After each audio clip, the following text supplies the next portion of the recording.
Hello सभी को सप्रेम नमस्कार, सत श्री अकाल, आदाब, हेलो एवरीवन, जय हिंद और जोहार। और आप सभी का स्वागत है एक और वीडियो क्लास में, जहां पर आज हम लोग देखने वाले हैं प्लांट टिश्यू को।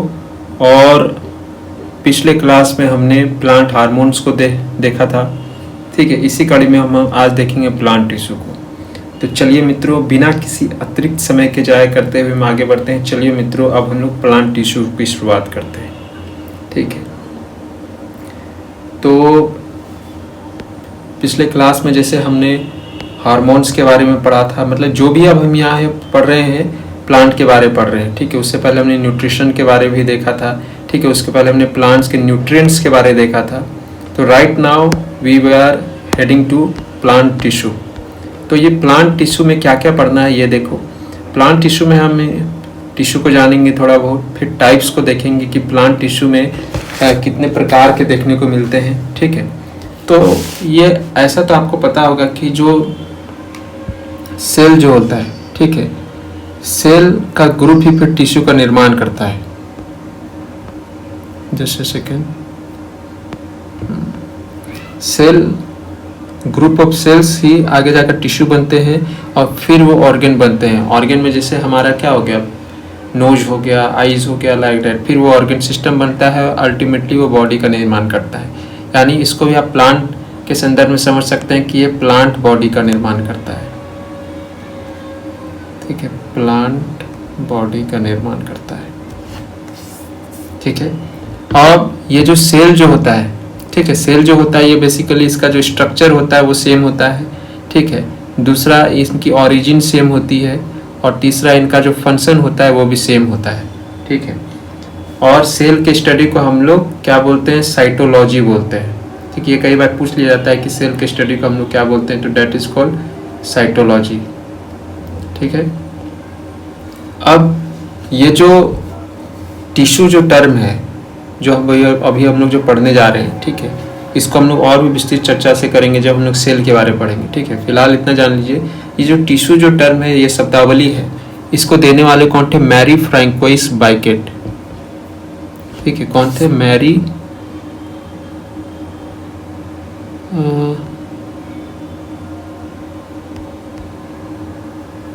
जस्ट अ सेकेंड,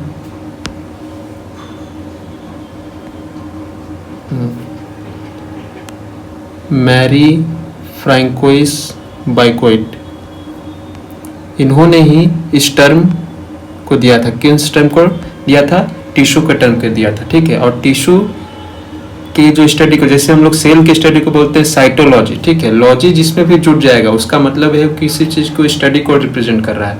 और साइटो का मतलब होता है सेल। ठीक है, साइटो का मतलब होता है सेल। ठीक उसी प्रकार से यहाँ जो हिस्टो हो गया, ठीक है, हिस्टो वाला पार्ट हो गया, इसका मतलब होता है टिश्यू।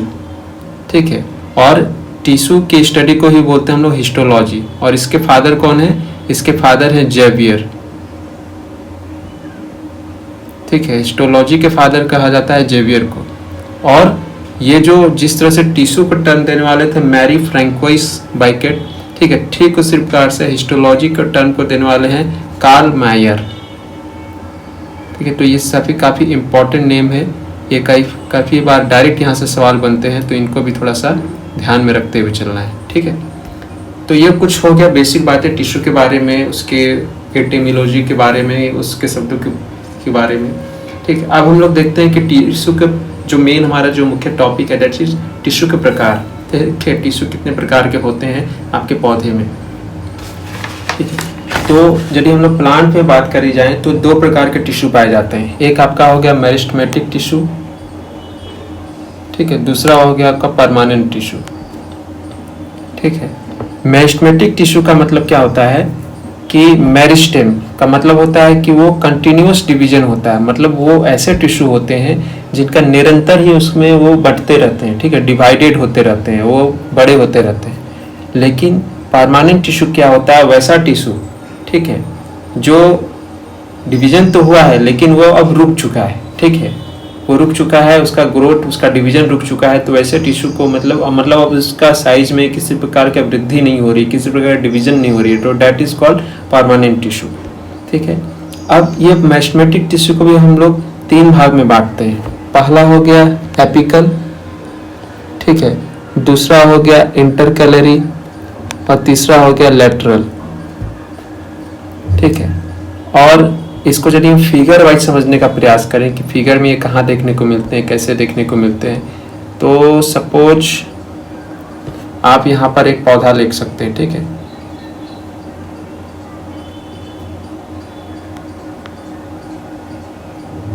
ये पौधा है, ये उसका तना हो गया, ठीक है। ये नीचे का भाग यानी अंडरग्राउंड जो पार्ट है उसका रूट्स हो गया, ठीक है। तो ये वाला जो पार्ट है दैट इज कॉल्ड एपिकल, ठीक। और ये वाला जो पार्ट है मिडिल वाला भाग इट इज कॉल्ड इंटरकैलरी, और लैटरल बोले तो ये साइड वाला पार्ट, ठीक है, ये क्या हो गया आपका लेटरल पार्ट, ठीक। अब हम लोग देखते हैं परमानेंट टिश्यू में। परमानेंट टिश्यू में भी 2 प्रकार के होते हैं, इसमें इसमें उसमें 3 थे, इसमें 2 हैं। एक होता है सिंपल, दूसरा होता है कॉम्प्लेक्स, ठीक है, सिंपल और कॉम्प्लेक्स। सिंपल में आपका याद रखिएगा, इसको पीसीएस से याद रखिएगा, ठीक है। पीसीएस जैसे पब्लिक सिविल सर्विसेज होता है ना, ठीक उसी प्रकार से पैरेंकाइमा, कोलेंकाइमा, स्क्लेरेंचाइमा, ठीक है। P for parenchyma, C for collenchyma और एस फॉर स्क्लेरेंचाइमा, ठीक है। और कॉम्प्लेक्स टिश्यू में आ जाएंगे आपके जाइलम और एक हो जाएगा फ्लोएम, ठीक है। ये तो हमारा हो गया। अब हम लोग देखते हैं यहाँ पे मेस्मेटिक टिश्यू क्या होता है भैया। मेस्मेटिक टिश्यू के बारे में हमने आपको बताया कि निरंतर इसमें जो सेल जो होता है, क्योंकि टिश्यू का भी स्मॉलेस्ट पार्ट कौन है, सेल है, ठीक है। तो मतलब बेसिक लेवल पर काम हो रहा है, वो फिर हमें टिश्यू के लेवल पर चीजें दिखती है, ठीक है। अब मेस्मेटिक में क्या होता है कि कंटिन्यूअस सेल डिवीजन हो रहा होता है थ्रू आउट द लाइफ, मतलब जितना दिन तक आपका पौधा जीवित है, ठीक है, वो जो भी चाहे फल दे रहा हो, मतलब जब तक वो धरती पर है, हरा भरा है, जीवित है, तब तक उसमें सेल डिवीजन उसका हो रहा होगा मेस्मेटिक टिश्यू में, ठीक है।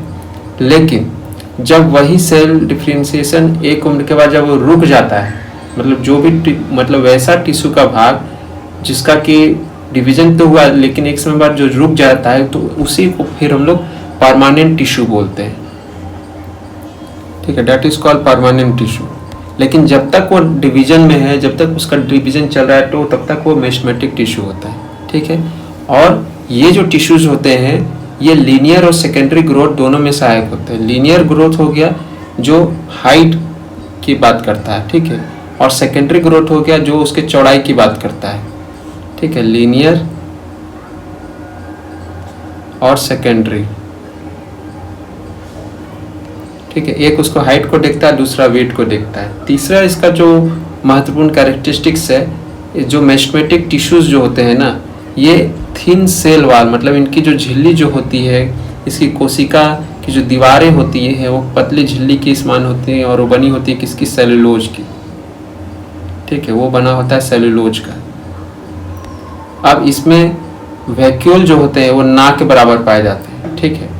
और इसमें इंटरसेलुलर स्पेसेस, मतलब जो अंदर में जो भी उसके कंपोनेंट्स है, सेल हैं, उसके बीच में इंटरसेलुलर मतलब सेलों के बीच का स्पेस ना होता है। देखिए आप यहाँ पर देखिए, ये आपका एक मेस्मेटिक टिश्यू का फिगर है, इसमें आप सेल देख रहे हो, इसमें कहीं भी आपको जगह नहीं दिख रहा होगा, ठीक है, ना के बराबर। तो वही चीज़ इसमें बताया गया है, ठीक है। दूसरा कि इसमें जो साइटोप्लाज्म होता है वो इसका काफ़ी गहरा होता है, ठीक है, और प्रोमिनेंट न्यूक्लियाई भी इसमें, मतलब इसमें आपको न्यूक्लियस का भी इसमें प्रभाव देखने को मिलेगा। साइटोप्लाज्म भी मतलब भरा, मतलब साइटोप्लाज्म मतलब कि जो लिक्विड जो प्रेजेंट रहते हैं अंदर में, सेल के अंदर, ठीक है। जैसे कि मान लीजिए ये हमारा सेल जो बनाया हुआ है, मैंने बनाया है, ठीक है। यहाँ पे देखिए ये वाला जो पार्ट है, मिडिल वाला पार्ट आपको पता है न्यूक्लियस होता है, केंद्रक होता है, ठीक है। ये उसका वैक्यूल है, ठीक है। ये साइटोप्लाज्म, जो भी इसमें लिक्विड मटेरियल आपके भरे हुए रहते हैं, ठीक है, चारों ओर न्यूक्लियस के, उसी को हम लोग साइटोप्लाज्म बोलते हैं। बाहर वाली झिल्ली जो होती है सेल वाल होती है, और अंदर वाली जो झिल्ली कहते हैं सेल मेम्ब्रेन कहलाती है, ठीक है। तो यही चीज़ हो गया इसमें। और एक चीज़ इसमें ये होता है कि मेस्मेटिक टिश्यू जो होते हैं ये मतलब आगे चलकर इसी में से फिर आपका परमानेंट टिश्यू का निर्माण भी होता है, ठीक है। नाउ हमें ये देखना है कि मेस्टेमेटिक टिश्यू के कितने प्रकार हमने आपको बताए। उसमें हमने आपको बताया एपिकल, टॉप जो प्लांट का जो टॉप मोस्ट पार्ट होता है उसका मिडिल वाला पार्ट होगा इंटरकैलरी और साइड वाला पार्ट होगा लैटरल।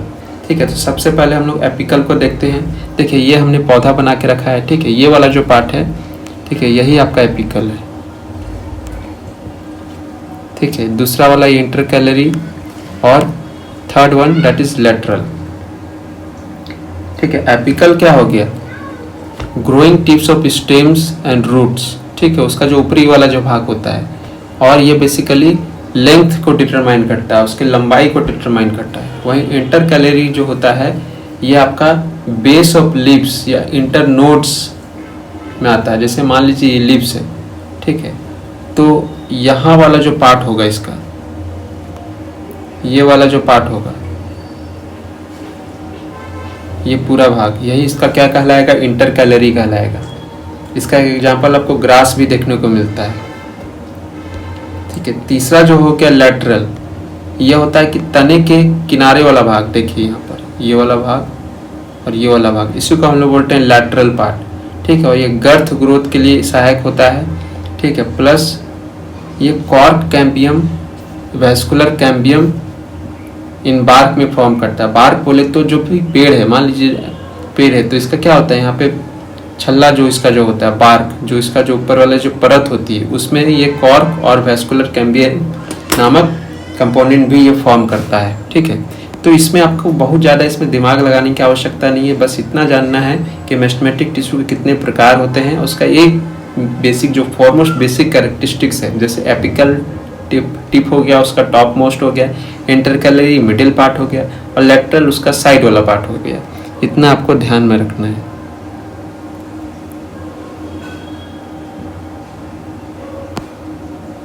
ठीक है, और एक चीज इसमें ध्यान में रखना है, मेस्टेमेटिक टिश्यू जो होता है शुरुआती समय में, ठीक है, ये मतलब जब तक ये जीवित रहता है, शुरुआती समय में ये लिविंग नेचर शो करता है कि जीवित की तरह बिहेव करता है। लेकिन जैसे ये मैच्योर हो जाता है, ठीक है, तब ये नॉन लिविंग की तरह बर्ताव करता है। कौन, मेस्टेमेटिक टिश्यू। ठीक है, अब आ जाते हैं second one that is permanent tissue cure. Permanent tissue में हमने क्या बताया था, इसमें सिंपल भी है कॉम्प्लेक्स भी है। सिंपल में अपने आपको क्या बताया, पीसीएस बताया। ठीक है, पैरेन्काइमा, ठीक है, C for collenchyma and S for sclerenchyma. ठीक है, तो उसी क्रम में हम लोग अपना पहला टिश्यू देखेंगे। और परमानेंट टिश्यू क्या होता है ये भी हमने आपको बता दिया कि इसका डिवीजन होता है, लेकिन ये भार में स्टॉप हो जाता है।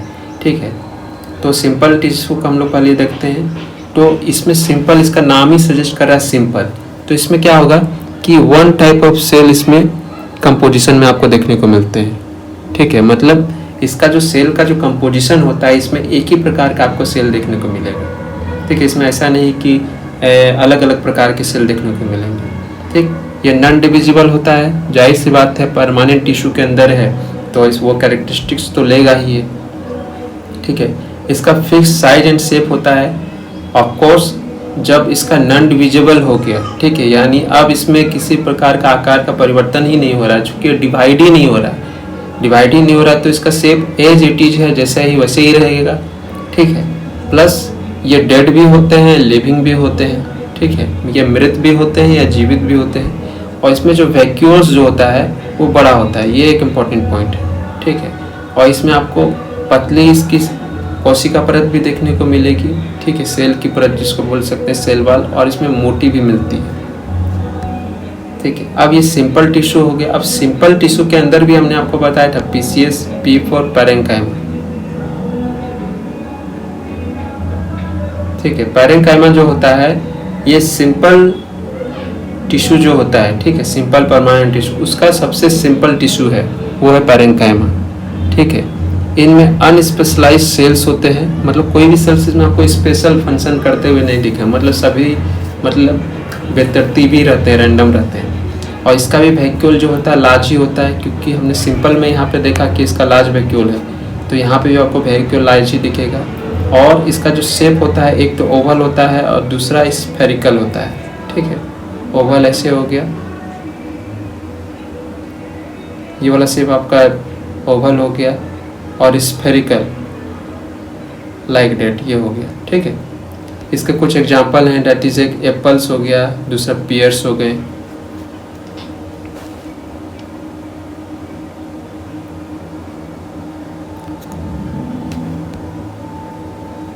और इसमें क्या होता है, इसमें जो आपका इंटरसेलुलर स्पेसेस होता है ना, वो लूजली पैक्ड होता है। हमने अभी आपको दिखाया था कि जो मैस्मेटिक टिश्यू में क्या थे, इसमें नो इंटरसेलुलर स्पेस था, देख सकते हैं यहाँ पे। ठीक है, लेकिन इसमें नहीं, वैसा नहीं है। इसमें आपको सेल के बीच में आपको पर्याप्त स्पेसेस यहाँ पर देखने को मिल जाते हैं। ठीक है, और ये क्या होते हैं, लिविंग सेल्स होते हैं।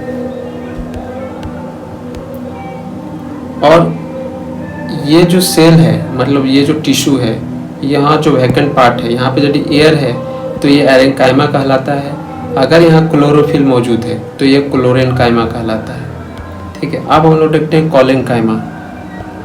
ठीक है, कॉलेनकाइमा जो होता है ये भी एक सिंपल टिश्यू का ही भाग है, सेकेंड पार्ट है। ठीक है, और इसका अरेंजमेंट कुछ आपको इस तरह से देखने को मिलता है।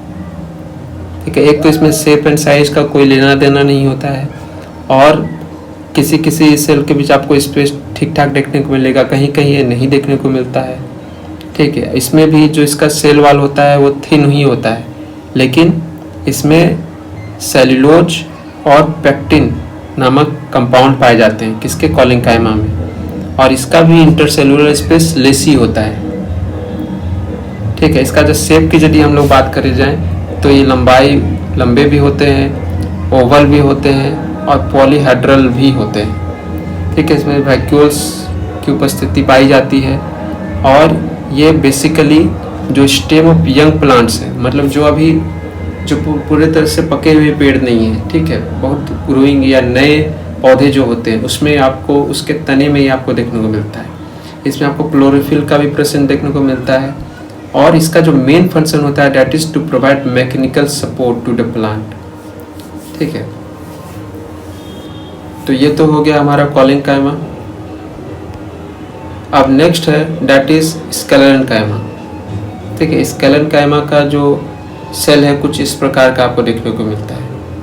इसका जो सेल वाल होता है, ये इसमें कोई सेंस नहीं कि थिक होते हैं, मतलब ये मोटी परत इनमें पाई जाती है, और इसमें सेल्यूलोज और लिग्निन पाया जाता है। ठीक है, वहीं आपको यहाँ पे यदि पूछा जाएगा कॉलेनकाइमा में, तो सेल्यूलोज वहाँ भी है, यहाँ भी है।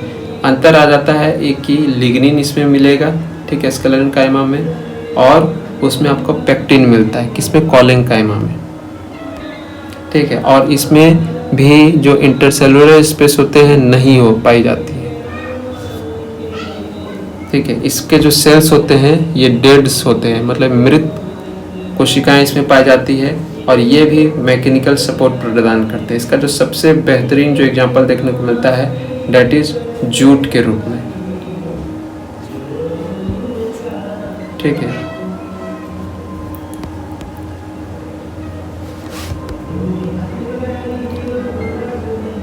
अब हम लोग देखते हैं जो second type of permanent tissue that is complex tissue.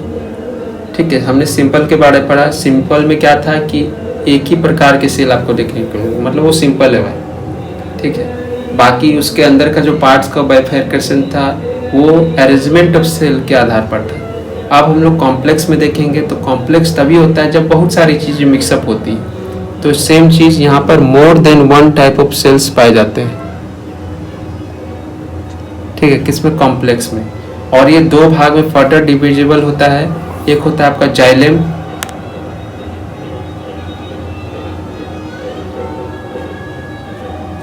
दूसरा आता है फ्लोएम। फ्लोएम को दूसरा नाम इसका बास्ट भी बोला जाता है।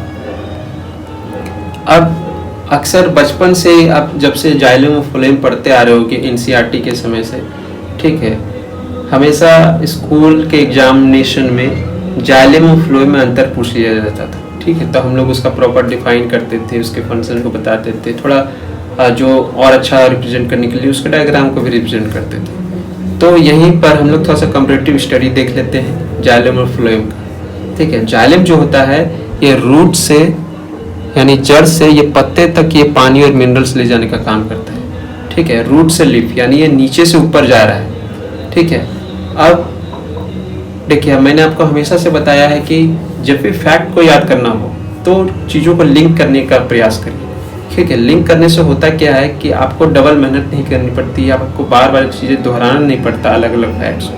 ठीक है, आपको थोड़ा सा समझने की भी आवश्यकता होती है, क्योंकि जो ये व्यक्ति जितना समझता है उसे चीज़ें याद रखने में भी उतनी सहूलियत उसमें होती है। ठीक है, आप सीधे यदि आप रटना शुरू कर दोगे तो आपको हर चीज़ में आपको एफर्ट लगाना पड़ेगा, और लेकिन याद समझ कर करने से वो जो एफर्ट होता है वो कई चीज़ों में आपको कम भी होता है। ठीक है, अब मैं एग्जांपल्स के तौर पर बताता हूँ।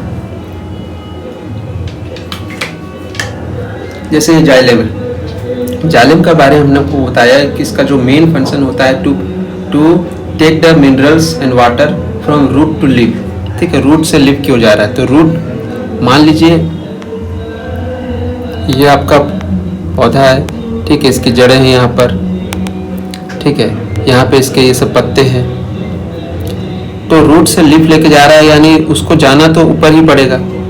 ठीक है, क्योंकि रूट तो होता है नीचे, ठीक है, और लीफ होता है ऊपर, और इसका डायरेक्शन सिर्फ एक ही तरह से हम प्राप्त कर सकते हैं। तो यहाँ पर एक और यहाँ पर पॉइंट निकल कर आ जाएगा कि इसका जो फ्लो जो होता है, ट्रांसपोर्टेशन जो होता है, ये यूनी डायरेक्शनल होता है। यूनी डायरेक्शनल मतलब सिर्फ वन वे ट्रांसपोर्ट करता है।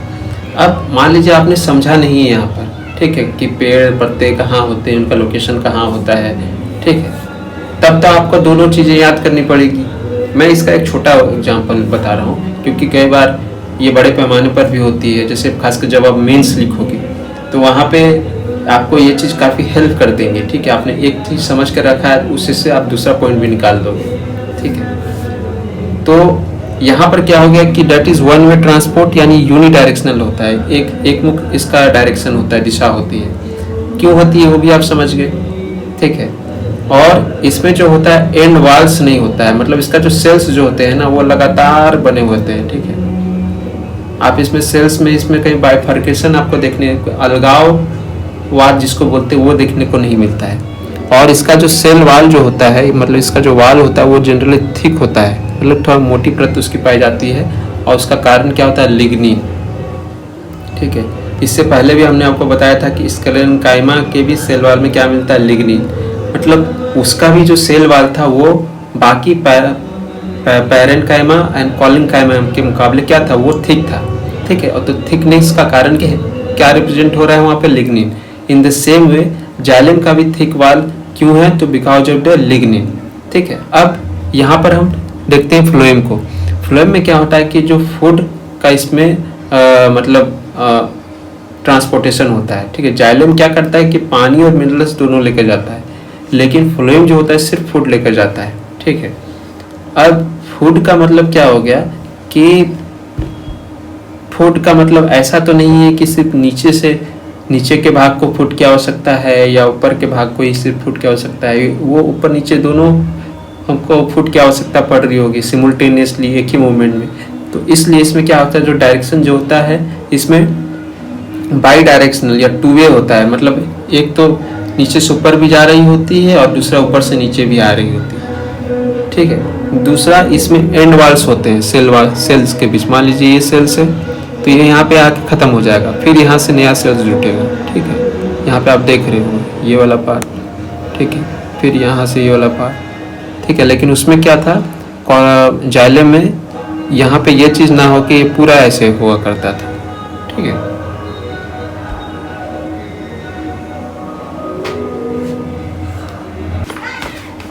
ठीक है, तो ये तो हमारा हो गया पूरा टिश्यू भी हमने देख लिया, प्लांट का टिश्यू।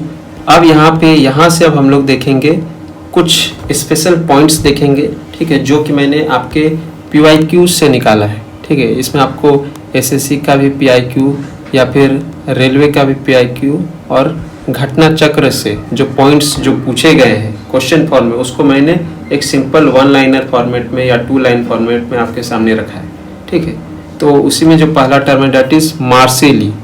मार्सेली का मतलब क्या होता है कि वैसे प्लांट्स, ठीक है, वैसे प्लांट्स जिसमें कि वाटर या फिर और भी जो भी चीज़ें वो ट्रांसपोर्ट कर रहा है। ठीक है, चाहे वो मिनरल्स हो या विटामिन्स हो, हर एक चीज़ के लिए उसमें अलग अलग स्पेशलाइज्ड टिश्यू बनाए जाते हैं। ठीक है, जनरली प्लांट में क्या होता है, प्लांट में होता है कि एक तो आपका वाटर मिनरल्स ले जा रहा है, ठीक है। अब मिनरल्स में भी तो ऐसा तो नहीं है कि एक ही प्रकार का मिनरल्स होगा, ठीक है।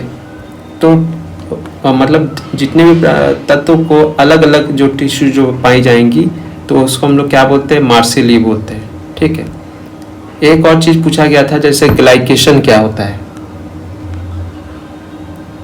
ग्लाइकेशन, तो ग्लाइकेशन ये पूछा गया है, आई थिंक PYQ से ही पूछा गया है, ठीक है।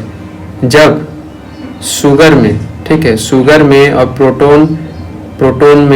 प्रोटीन में या फिर प्रोटीन बोले तो या फिर लिपिड मॉलिक्यूल में, फैट मॉलिक्यूल में एक कोवेलेंट बॉन्ड बन जाता है, ठीक है, without controlling action of an enzyme, मतलब बिना किसी एंजाइम के सहायता से अगर शुगर, अब शुगर का ही रूप होता है ग्लूकोज भी या फ्रक्टोज भी, और प्रोटीन के बीच में या फिर लिपिड मॉलिक्यूल्स यानी फैट के बीच में एक कोवेलेंट बॉन्ड बनता है, वो भी बिना किसी एंजाइम के सहायता से, तब उसको क्या बोलते हैं, उसको बोलते हैं हम लोग ग्लाइकेशन।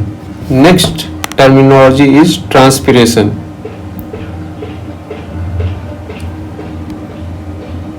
ठीक है, ट्रांसपिरेशन क्या होता है, इसमें क्या होता है कि एब्जॉर्प्शन होता है, ठीक है, किसी भी वाटर और मिनरल्स का, और वो अपवर्ड मूवमेंट में जो भी उसमें हमने उसके सॉइल में, उसमें पानी के जरिए या फिर किसी भी खाद के जरिए जो भी चीज़ें हम डालते हैं, ठीक है, उसका एब्जॉर्प्शन करता है प्लांट, और उसका जो मूवमेंट क्या होता है, अपवर्ड होता है, ठीक है, वो फ्रॉम रूट्स टू लिप्स। इसी प्रक्रिया को हम लोग बोलते हैं ट्रांसपिरेशन। और इसी के जरिए और एक फंक्शन होता है, that is temperature regulation plants में, यानी प्लांट्स अपने तापमान को नियंत्रित करता है, ठीक है, और इसी प्रक्रिया के जरिए ही प्लांट अपने वाटर को भी एयर में रिलीज करता है। तो आपसे यहाँ पे तीनों पूछा जा सकता है कि फलाने में किस प्रक्रिया के अंदर क्या होता है, या फिर टेम्परेचर रेगुलेशन किस प्रक्रिया के अंदर होता है, या फिर प्लांट जो अपने पानी को इस वायुमंडल में कैसे उसको रिलीज करता है, भेजता है। तो ये सारा चीज़ें किस प्रक्रिया के तहत होती हैं, दैट इज ट्रांसपिरेशन, ठीक है। और ये तो आपको पता ही है कि वाटर और मिनरल्स कौन ले जाता है, जाइलम, फूड कौन ले जाता है, फ्लोएम, और ये कहाँ लेके जाते हैं, ये सारे रूट की ओर लेके जाते हैं। फिर वो ये उसका फ्लो चार्ट है, ठीक है, दिस इज फ्लो चार्ट कि कैसे वाटर एंड मिनरल्स फ्लो होते हैं प्लांट के अंदर, प्लांट के बॉडी में, ठीक है। रूट को लेकर जाते हैं, फिर वो रूट चूंकि है नीचे, फिर उसके ऊपर स्टेम वाला पार्ट होता है, तो स्टेम पे जाता है, फिर ब्रांच तक जाता है, ठीक है, जितने भी उसकी टहनियाँ होती है। देन अब ब्रांच में आपको क्या पाए जाते हैं, आपको लीव्स पाया जाता है, तो वहाँ तक ये चीज़ें पहुँचती है, ठीक है। Next one is that is photosynthesis. Photosynthesis एक बहुत ही इंपॉर्टेंट प्रक्रिया है किसी भी प्लांट के लिए, specially for the preparation of food.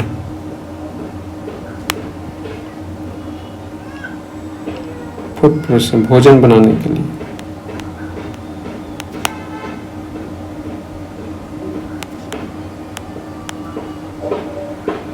ठीक है। इसमें बेसिकली पूछ लिया जाता है कि इसमें किस एनर्जी को किस में कन्वर्ट करते हैं हम लोग, तो that is light to chemical energy, ठीक है। लाइट कहाँ से आ गया, जाहिर सी बात है, फोटो का मतलब ही होता है कि लाइट, ठीक है, फोटो का मतलब हो गया लाइट, और सिंथेसिस का मतलब होता है संश्लेषण करना। इसको हम लोग हिंदी में बोलते हैं संश्लेषण बोलते हैं, या फिर किसी भी प्रकार की क्रिया को अंजाम देना सिंथेसिस कहलाता है, ठीक है। इसमें लाइट एनर्जी जो भी आपके सूर्य की किरणें हैं वो केमिकल एनर्जी में तब्दील हो जाती है, और इस फोटोसिंथेसिस प्रोसेस के दौरान ही जो क्लोरोप्लास्ट होता है ये लाइट को ट्रैप करता है, यानी लाइट को ये कैप्चर करता है। तो आपसे यहाँ पे ये भी सवाल पूछा जा सकता है कि प्लांट का कौन सा भाग फोटोसिंथेसिस के तहत लाइट को ट्रैप करता है, तो डेट इज यही क्लोरोप्लास्ट। और ये फोटोसिंथेसिस क्या है, एक प्रकार का ये ऑटोट्रोपिक मोड ऑफ न्यूट्रिशन है, ठीक है। इसीलिए हम लोग ये भी करते हैं कि प्लांट जो भोजन बनाता है फोटोसिंथेसिस के जरिए, और फोटोसिंथेसिस का मतलब है कि ये किसी से अन्य सजीव प्राणी से सहायता नहीं लेता है, ठीक है, सिवाय इस वातावरण के, इस वायुमंडल के, सूर्य की किरणें के, ठीक है। तो इसीलिए इसको हम लोग क्या बोलते हैं, ऑटोट्रॉपिक मोड ऑफ न्यूट्रिशन बोलते हैं। और इस फोटोसिंथेसिस में 1 मॉलिक्यूल ऑफ ग्लूकोज जो निकलता है उसमें 2 मॉलिक्यूल्स ऑफ एडेनोसिन ट्राइफॉस्फेट या पायरुवेट मॉलिक्यूल्स पाए जाते हैं। ठीक है, अब next one is that is function of root क्या है।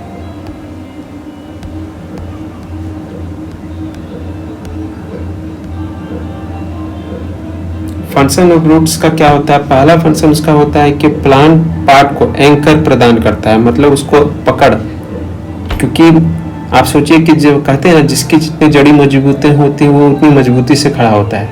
तो ये उसको धरती में, उसको मिट्टी में एक पकड़ प्रदान करती है, कौन, रूट। दूसरा, absorption of water from soil, मतलब जो भी वो वाटर की आवश्यकता होती है, मिनरल्स की आवश्यकता होती है सॉइल से, मिट्टी से, वो इसको कौन प्रदान करता है, रूट प्रदान करवाता है। ठीक है,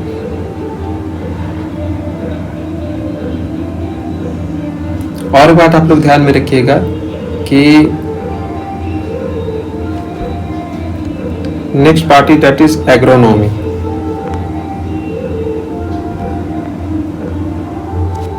ठीक है, एग्रोनॉमी में क्या होता है कि इसमें हम लोग क्रॉप जेनेटिक्स के बारे में पढ़ते हैं। ठीक है, उनके मैनेजमेंट के बारे में पढ़ते हैं और उनके वातावरण के बारे में पढ़ते हैं, चाहे वो उसमें सॉइल ही क्यों न हो। ठीक है, और इसमें क्या होता है कि प्लांट और सॉइल साइंस को हम लोग अप्लाई करना समझते हैं। ठीक है, फंजाई, फंजाई क्या है, आपसे कई बार सवाल पूछ रहे थे कि फंजाई व्हाट इज, ऑटोट्रॉप है, हेटेरोट्रॉप है, क्या क्या है, तो दैट इज हेटेरोट्रॉप है। ठीक है, हमने आपको बताया था एल्गाई और फंगाई के बारे में। ठीक है, एल्गाई जो क्या वो फूड बनाता था और फंगाई इस पर निर्भर हुआ करता था। ठीक है, राइजोबियम क्या है, ये नाइट्रोजन फिक्सिंग बैक्टीरिया है। ठीक है, फोटो पीरियोडिज्म क्या होता है,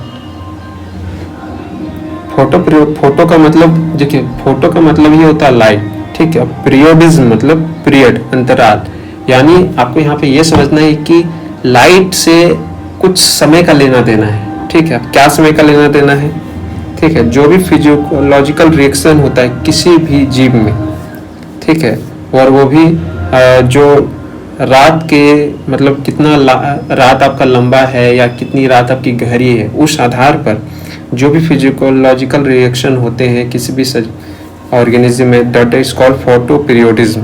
ठीक है, ट्रॉपिज्म के बारे में हमने आपको बताया था कि प्लांट मूवमेंट को ये टर्म हम लोग इस्तेमाल करते हैं। प्रोग्नोसिस, प्रोग्नोसिस का मतलब होता है कि डिजीज का आउटकम क्या हुआ। मान लीजिए कोई आपको बीमारी हुई तो उसके परिणाम स्वरूप आपको क्या क्या उसका परिणाम देखने को मिला। मान लो आपको कंजक्टिविटीज हो गई तो उसके परिणाम क्या हुआ कि आपकी आंखें लाल हो गई, तो उसी को हम लोग बोलते हैं प्रोग्नोसिस।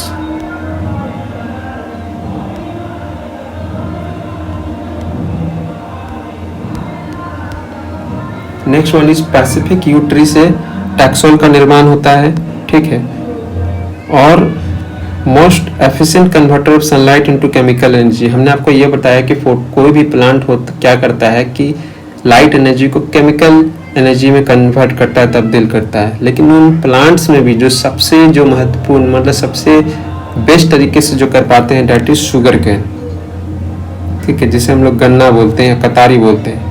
ठीक है, वर्ल्ड लेवल पर ब्राजील इसका सर्वाधिक उत्पादन करता है, जबकि भारतीय स्तर पर इसका करने वाला यूपी है। ठीक है, फोटोसिंथेसिस में लाइट एनर्जी आपका केमिकल एनर्जी में तब्दील होता है और इस दौरान ऑक्सीजन प्रोड्यूस होता है फ्रॉम H2O। ठीक है, इसमें कार्बन डाइऑक्साइड प्रोड्यूस नहीं होगा, इस बात को भी ध्यान में रखिएगा। ठीक है, यहाँ पे कार्बन डाइऑक्साइड तो वो ले रहा है लेकिन प्रोड्यूस क्या कर रहा है, वो O2 प्रोड्यूस कर रहा है। ठीक है, CO2 का 6 मॉलिक्यूल्स है, वाटर का 6 मॉलिक्यूल्स है, देन उसमें सनलाइट ऐड हुआ, ये पहला पार्ट आपका जो ग्लूकोज कहलाएगा। ठीक है, दूसरा ये ऑक्सीजन हो गया। और एक बात ध्यान में रखिएगा कि इस बात से कंफ्यूज नहीं होने का कि फोटोसिंथेसिस सिर्फ सनलाइट में ही होता है, बल्कि ये मून लाइट में भी संभव होता है। ठीक है, कई बार तो कृत्रिम और आर्टिफिशियल लाइट में भी होता है। ठीक है, यहाँ पर एक महत्वपूर्ण पॉइंट को याद रखिएगा कि जो फोटोसिंथेसिस होता है सबसे जो सर्वाधिक होता है ये ब्लू लाइट में होता है, उसके बाद ये होता है रेड लाइट में, और सबसे कम, हालांकि सबसे कम को ही आमतौर पर लोग समझ लेते हैं कि सबसे ज़्यादा इसी लाइट में होता है, लेकिन ऐसा नहीं होता है। ठीक है, और इसी ब्लू लाइट के कारण जो होता है प्लांट्स और एल्गे का जो कलर होता है वो आपको ब्लूइश टाइप का दिखता है, ठीक है। कैरोटेनॉइड्स जो पाए जाते हैं इसी के कारण ब्लू लाइट्स होते हैं, किसका, आपका प्लांट्स और एल्गे का, मतलब वैसे प्लांट्स जिसमें आपको ब्लूइश कलर देखने को मिलेगा, ठीक है। ये जो प्लांट्स जो होते हैं ये कार्ब्स को यानी कार्बोहाइड्रेट को स्टोर करते हैं किस फॉर्म में, लॉन्ग पॉलीसैकेराइड चेन में, ठीक है। और इसको हम लोग क्या बोलते हैं, इसको हम लोग स्टार्च का नाम देते हैं, ठीक है। एनिमल्स वहीं प्लांट कार्बोहाइड्रेट को स्टोर करेगा स्टार्च के फॉर्म में, ठीक है, लेकिन जो एनिमल होगा एनिमल उसे स्टोर करेगा किस फॉर्म में, ग्लाइकोजन के फॉर्म में। तो यही दोनों में अंतर होता है, मतलब कार्बोहाइड्रेट की जरूरत इंसानों को भी है, पौधों को भी है, प्राणियों को, जंतुओं को भी है, पौधों को भी है, लेकिन उसका जो फॉर्म होता है, स्टोरेज फॉर्म होता है, वो बदल जाता है, ठीक है। कैरोटेनॉइड्स के बारे में हमने आपको बता दिया कि कैरोटेनॉइड्स क्या होता है। ये एक प्रकार का पिगमेंट्स होता है जो कि किसी भी पौधों को, एल्गी को, ठीक है, उसको या फिर फोटोसिंथेसिस में उसे लाइट प्रदान करता है, जैसे येलो, रेड, ऑरेंज, ठीक है। जेरोफाइट्स प्लांट्स के बारे क्या कहा गया है कि उनका जो फोटोसिंथेसिस होता है ना वो उनके स्टेम में होता है, स्टेम बोले तो तना में। अब जेरोफाइट्स मतलब क्या हो गए, वैसे प्लांट जो कि डेजर्ट में उगते हैं, डेजर्ट ग्रोइंग प्लांट्स। अब यहाँ डेजर्ट ग्रोइंग प्लांट्स से उन प्लांट्स को भी इसमें समझ लेना है कि जो बहुत ही कम मात्रा में पानी देते हैं, ना के बराबर, ठीक है। जैसे एक एग्जांपल इसका कैक्टस, तो इनका जो फोटोसिंथेसिस अकर होगा, ठीक है, ऐसे मान लीजिए, तो इनका स्टेम वाला भाग में होता है, ठीक है। Next terminology that is mulching.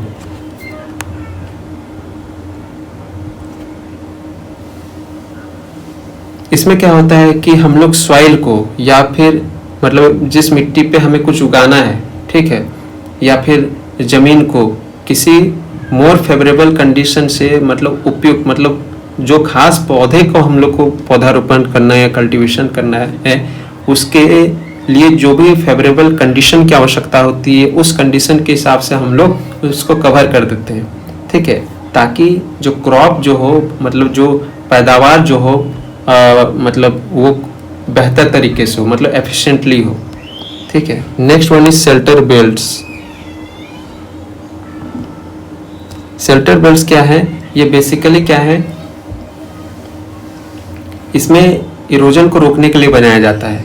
इसमें आपको पेड़ और जो छोटे छोटे झाड़ियाँ होते हैं, इसमें किसी भी क्रॉप्स को एक उसको विंड से या फिर किसी प्रकार के पानी से ही प्रकार की उसके शेल्टर्स उसके इरोजन को रोकने का कार्य करते हैं। अब इसमें मान लो कि सपोज कि ये आपने पौधा कोई लगाया है, ठीक है, आपने इसके चारों ओर या फिर इसके दाएं बाएं ओर आपने कुछ बड़े पेड़ पौधे लगा दिए या और झाड़ियाँ लगा दी, ठीक है, जिनकी आपको उतनी आवश्यकता नहीं है, लेकिन ये इतना ज़रूर करेंगे कि इस सॉइल, इस क्रॉप को जिसको अपनी पैदावार के लिए लगाया है, तो उसकी मिट्टी को ये बहने से, ठीक है, चाहे वो वायु से हो या फिर जल से हो, उसे रोकने में मददगार साबित होते हैं, ठीक है।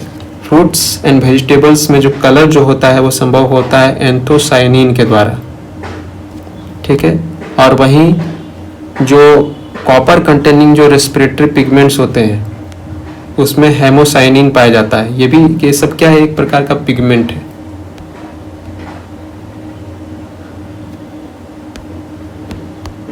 ठीक है, हेमोसायनिन।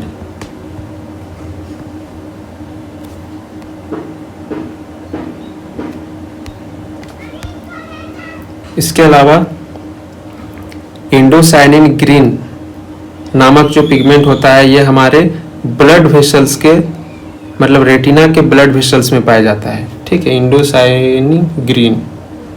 ये काफ़ी अच्छे सवाल यहाँ से आपको बनाए जा सकते हैं, तो इनको भी थोड़ा सा जो वन लाइनर पॉइंट में मैंने यहाँ पर नोट करा है उसको भी आप लोग एक बार देख लेना, ठीक है। इसके अलावा जो फोटोसेंसिटाइजर जो होता है, फोटो ट्रीटमेंट और ह्यूमन कैंसर सेल्स में, उसमें किसका इस्तेमाल होता है, दैट इज मेरोसाइनिन। ये सारे क्या है, ये सारे पिगमेंट है, ठीक है, सबका अलग अलग इस्तेमाल यहाँ पे बताया गया है। ठीक है, प्लाज्मोलाइसिस क्या होता है? ये एक ऐसी प्रक्रिया होती है जिसके तहत जो सेल जो होता है यानी कोशिका जो होती है वो सिकुड़ जाती। ठीक है, ठीक है, मान लीजिए ये आपका सेल वाल है, ये वाला। ठीक है, तो इसका नॉर्मल गैप इतना है, लेकिन क्या होता है कि सिकुड़ के वाटर लॉस के कारण इस सिकुड़ के इतनी हो जाएगी। ठीक है, और आपस में सिकुड़ जाएगी, जिसके कारण इस सेल और सेल वाल के बीच में दूरी भी क्या होती है? बढ़ जाती है। Next one is deplasmolysis. इसमें क्या होता है कि वाटर जो होता है वो सेल की ओर रश करता है। ठीक है, मान लीजिए ये हमारा सेल है। ठीक है, तो वाटर इसमें जब जाएगा तो इसका जो साइटोप्लाज्म है, प्लाज्मा मेम्ब्रेन है, चूंकि उसमें ऑलरेडी लिक्विड है, ठीक है, जो भी पर्याप्त कंपोनेंट है, लेकिन वाटर भी जाएगा तो वो फूल जाता है, वो स्वेल कर जाता है। ठीक है, एच चूंकि वाटर जो होता है कहाँ पे स्टोर होना शुरू हो जाता है? वैक्यूल में। तो वैक्यूल का साइज बढ़ेगा तो अल्टीमेटली जो ओवरऑल जो सेल का जो भी साइज है वो भी बढ़ना शुरू हो जाता है। तो इसको हम लोग बोलते हैं डेप्लास्मोलाइसिस। नेक्स्ट वन इज साइटोलाइसिस या ऑस्मोटिक लाइसिस। क्या होता है इसमें? क्या होता है साइटोलाइसिस?